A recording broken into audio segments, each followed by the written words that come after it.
देश के राष्ट्रवादी युवा कवि अमित शर्मा मशहूर कवि कुमार विश्वास के साथ कवि सम्मेलन में रायपुर पहुंचे। इस दौरान INS 24/7 से उन्होंने कई मुद्दों पर बातचीत की है।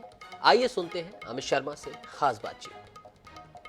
देश गर्ग आप देख रहे हैं INS 24/7 हरिभूमि ग्रुप में आपका स्वागत है। हमारे साथ खास शख्सियत है, पूरे देश भर में राष्ट्रवादी कवि हैं अमित शर्मा जी। सर बहुत बहुत स्वागत है आपका INS 24/7। बहुत बहुत धन्यवाद। सबसे पहले मैं NS 24/7 का बहुत बहुत स्वागत करता हूँ, बहुत बहुत आभार करता हूँ, हरिभूमि पूरे ग्रुप का आभार करता हूँ। सर कैसा लगा रायपुर कल का कवि सम्मेलन, कैसा रहा आपका?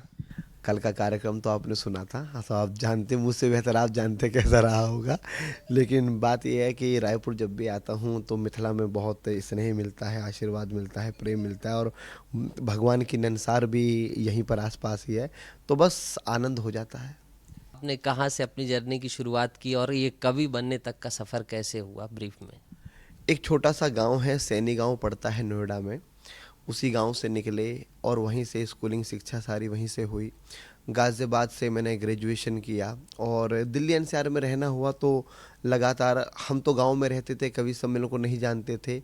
एक बार दादरी जाना था, जो नोएडा के पास में एक कस्बा है, तो वहाँ हम लेने कुछ और गए थे और वहाँ से कविता का तत्व लेकर आ गए और आज तक उसी तत्व को जी रहे हैं, उसी तत्व को गा रहे हैं। ठीक है, वाह सर, आपकी जर्नी अद्भुत रही। राष्ट्रवाद को लेकर इस देश में काफ़ी बहस हो रही है और काफ़ी बात हो रही है। अगर मैं अमित शर्मा जी से जानना चाहूँ, उनकी नज़रों में राष्ट्रवाद क्या है, क्योंकि आपके आगे तो लगता ही है राष्ट्रवादी कवि। राष्ट्रवाद कोई शब्द नहीं है। राष्ट्रवाद जो है अंदर की अनुभूति होती है।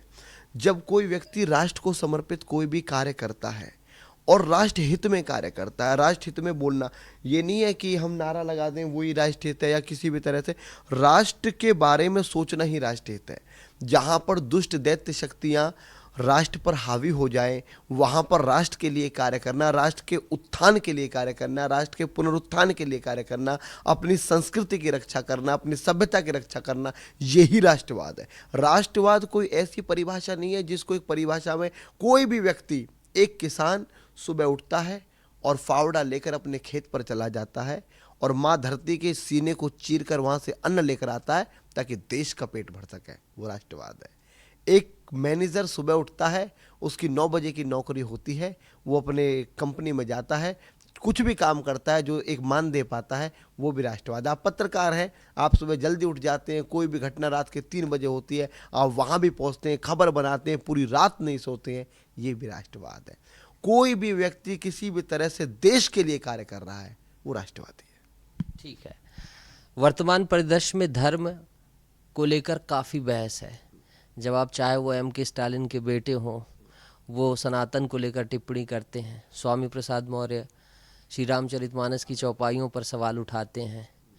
तो इस पर राष्ट्रवादी कवि अमित शर्मा जी की क्या प्रतिक्रिया रहेगी? देखो, जो लोग मानस की प्रतिया जला रहे हैं उनको इंसान तो हम नहीं कह सकते। आप राम को मत मानिए, आप सनातन को मत मानिए, पर राम का विरोध मत कीजिए।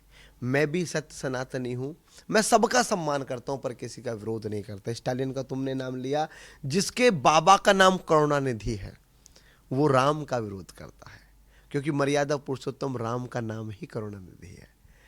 जब वो राम जी का विरोध करता है तो अपने बाबा का विरोध करता है, अपने परिवार का विरोध करता है।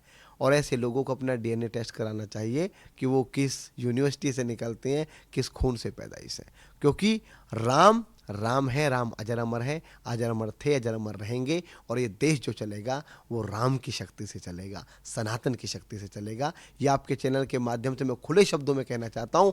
अब अगर कोई भी पार्टी आ जाए तो उसे दक्षिणपंथी विचार का सम्मान करना पड़ेगा, उसे राम की बात करनी पड़ेगी, उसे धरती माता का पूजन करना पड़ेगा, उसे सनातन को सम्मान देना पड़ेगा। अब तुम राम विमुख होकर देश की गद्दी पे तो नहीं रह सकते, कहीं भी रह सकते हो। तो ये थे राष्ट्रवादी कवि अमित शर्मा जी। वक्त कम है, इनका समय बहुमूल्य भी है, लेकिन फिर जब ये रायपुर आएंगे तो हम इनसे कमिटमेंट ले लेते हैं कि सर अगली बार विस्तार से समय चाहेंगे। मैं पूरा वादा कर रहा हूँ, अगली बार 4 घंटे सिर्फ मेरे छोटे भाई और आपके चैनल के लिए रहेंगे। रायपुर की जनता, छत्तीसगढ़ की जनता को आखिरी संदेश आप। बस मैं यही कहना चाहता हूँ कि 22 जनवरी को राम मंदिर बन रहा है, उसका उद्घाटन हो रहा है। तो पूरे वातावरण को राममय कर दे। जय श्री राम पूरी दिशाओं में गुंजायमान हो और सत्य सनातन धर्म की ताकत पूरी दुनिया को पता चले, इसमें रायपुर एक मुख्य भूमिका निभाए। प्रणाम, नमस्कार। ऐसे फिर किसी शख्सियत से मुलाकात होगी, मुझे दीजिए इजाजत, नमस्कार।